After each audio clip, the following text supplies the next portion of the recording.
1 চামচ নুন দিয়ে দেবো, 1 চামচ জিরে গুঁড়ো দিয়ে দেবো, 1 চামচ ধনে গুঁড়ো দিয়ে দেবো, 1 চামচ চিকেন মশলা দিয়ে দেবো, 1/2 চামচ গরম মশলা দিয়ে দেবো, 50 গ্রাম কাজু গুঁড়ো করে রেখেছি সেটাকে সব দিয়ে দেবো,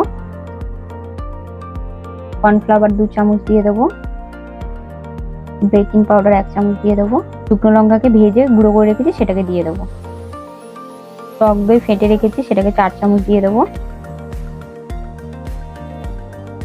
বাটার 1 চামচ দিয়ে দেবো, একসাথে আদা রসুন পেস্ট করে রেখেছি সেটা 2 চামচ দিয়ে দেবো, ভালো করে ম্যারিনেট করে নেব। মেখে নিয়েছি এটাকে, এবারে এটাকে রেখে দেবো। এবার কড়াতে তেল দিয়ে দেবো, এক এক করে চিকেনগুলো ছেড়ে দেবো। চিকেনগুলোকে লো টু মিডিয়াম আছে ভেজে নেব। ঢাকা দিয়ে দেবো, তাহলে ভেতরটা ভালো করে সেদ্ধ হবে। এবারে ঢাকনা খুলে একটু উল্টে নেব, হয়ে গেছে, এবারে তুলে নেব।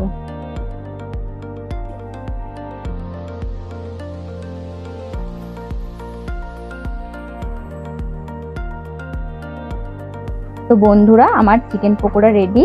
দেখো কত সুন্দর হয়েছে, ক্রিস্পি।